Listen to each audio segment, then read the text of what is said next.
welcome to my Carolina homestead. My name is Michelle, and today is all about wild violets.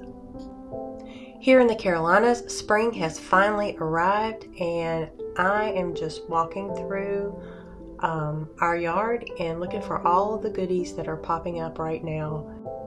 So many things that we can be using for natural healing and natural remedies. This time of the year, there are a lot of things to choose from.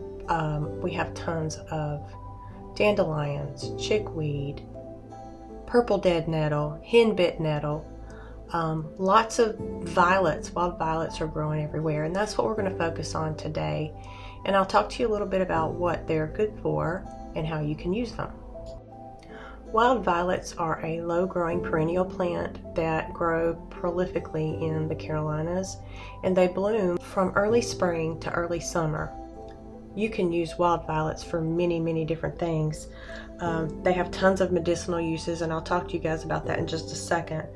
Both the flowers and the leaves are edible, so you could use these in salads. You could use these for garnishing dishes. They are loaded with vitamins A and C.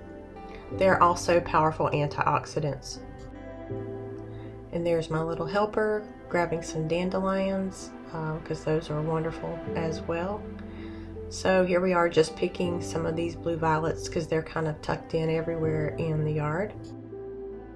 As I said earlier, wild violets have many medicinal uses.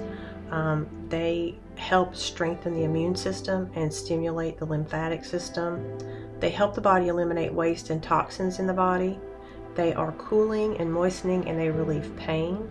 They work as a blood cleanser, and they're safe for adults and children. So some of the things that you can use wild violets for would be sore throats, cold, sinus infections, and respiratory conditions. And for those types of sicknesses, you could make a wild violet tea.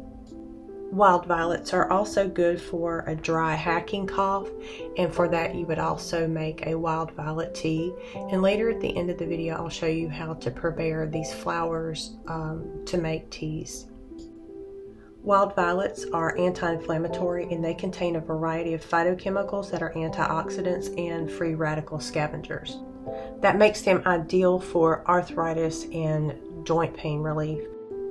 For that, you could eat them raw, or you could pound them with a little bit of water and make a paste out of them, and you would apply that paste to the affected area for relief.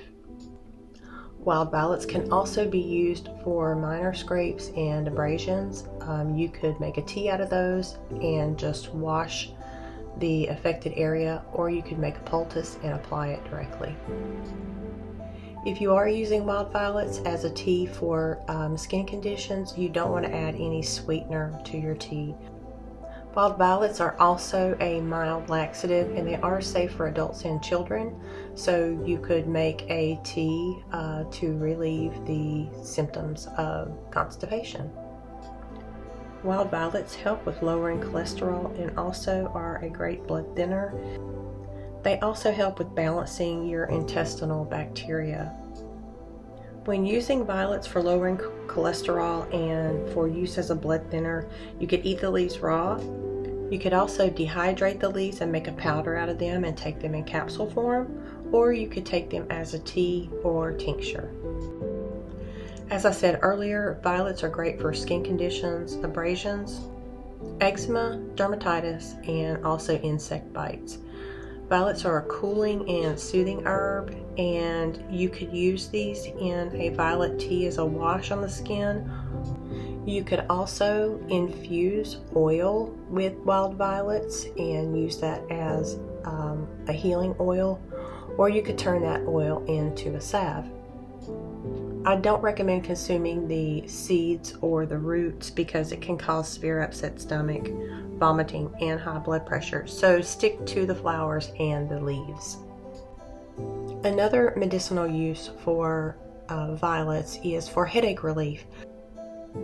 I don't frequently get headaches, but in the event that I do, that's the reason that I'm harvesting wild violets today.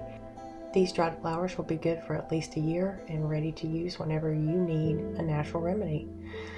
I encourage you to go out and walk around your property, maybe go to a local park and see if you can find some wild violets to harvest and prepare yourself.